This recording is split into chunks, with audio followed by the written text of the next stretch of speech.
Guys, ഇത്തവണയും കേരള ബ്ലാസ്റ്റേഴ്സിന് club licence ലഭിച്ചിട്ടുണ്ടായിരുന്നില്ല. ഈ ഒരു ക്ലബ് ലൈസൻസ് എന്തുകൊണ്ടാണ് ലഭിക്കാത്തത് എന്നുള്ളത് പലർക്കും അറിയാവുന്ന കാര്യമാണ്. അറിയാത്തവരുണ്ടെങ്കിൽ പറഞ്ഞു തരാം. അതായത് ബ്ലാസ്റ്റേഴ്സിന്റെ നിലവിലെ ഹോം സ്റ്റേഡിയം ആയിട്ടുള്ള JLN സ്റ്റേഡിയത്തിന് ചുറ്റും പ്രവർത്തിക്കുന്ന കൊമേഴ്ഷ്യൽ ഷോപ്സ് ആണ് ഇതിന്റെ മെയിൻ റീസൺ ആയിട്ട് ക്ലബ് ലൈസൻസിങ് ഫെയിൽ ആവാൻ കാരണമായിട്ടുള്ളത്. മത്സരങ്ങൾ നടക്കുന്ന സമയത്ത് ഈ ഷോപ്സ് എല്ലാം തന്നെ പ്രവർത്തിക്കുന്നത് കൊണ്ട് റിസ്ക് ഫാക്ടർ അവിടെ ഉണ്ട്. ഇതാണ് പ്രധാനമായി ബ്ലാസ്റ്റേഴ്സിന് ലൈസൻസ് ലഭിക്കാത്തത്. മറ്റെല്ലാ ക്രൈറ്റീരിയയും ബ്ലാസ്റ്റേഴ്സ് ഫുൾഫിൽ ചെയ്താലും ഇതിനൊരു പരിഹാരം ബ്ലാസ്റ്റേഴ്സിന് കണ്ടെത്താൻ സാധിക്കില്ല. ഇനിയിപ്പോൾ ISL കളിക്കാനാണ് എങ്കിൽ ഫൈൻ അടച്ചാൽ എക്സംഷൻസ് വാങ്ങിക്കൊണ്ട് ISL കളിക്കാവുന്നതേ ഉള്ളൂ. ഇത് തന്നെയാണ് കേരള ബ്ലാസ്റ്റേഴ്സ് കഴിഞ്ഞ കുറച്ച് സീസണുകളായൊക്കെ തന്നെ ചെയ്തു വരുന്നതും. എന്നാൽ ഭാവിയിൽ ചില പ്രശ്നങ്ങൾ ഈ ഒരു ക്ലബ് ലൈസൻസ് ലഭിക്കാത്തത് മൂലം കേരള ബ്ലാസ്റ്റേഴ്സിന് നേരിടേണ്ടി വന്നേക്കുമെന്നാണ് അഭിക് ചാറ്റർജി പറയുന്നത്.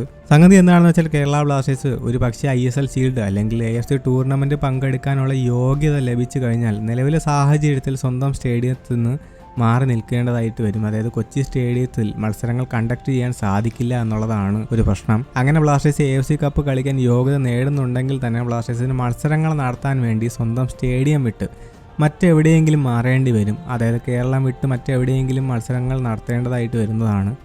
കേരളത്തിൽ എന്തുകൊണ്ടാണ് നടത്താൻ സാധിക്കാത്തതെന്ന് ചോദിച്ചു കഴിഞ്ഞാൽ AFC club licence criteria fulfil ചെയ്യുന്ന ഒരു സ്റ്റേഡിയവും കേരളത്തിൽ ഇല്ല എന്നുള്ളതാണ്. അപ്പോൾ ഫ്യൂച്ചറിൽ ബ്ലാസ്റ്റേഴ്സ് AFC കപ്പ് ടൂർണമെന്റ് കളിക്കാൻ യോഗ്യത ലഭിച്ചു കഴിഞ്ഞാൽ കേരളം വിട്ട് മറ്റെവിടെയെങ്കിലും മത്സരങ്ങൾ നടത്തേണ്ടി വരുന്നതാണ്. AFC കപ്പ് ടൂർണമെന്റ് കളിക്കാൻ യോഗ്യത നേടണമെങ്കിൽ ആദ്യം ISL കപ്പ് നേടണം. അപ്പോൾ കപ്പടിച്ചാൽ മാത്രമാണ് ഇത്തരം പ്രശ്നങ്ങൾ ബ്ലാസ്റ്റേഴ്സിന് നേരിടേണ്ടി വരികയുള്ളൂ എന്നുള്ളത് കൂടി എടുത്തു പറയുന്നു.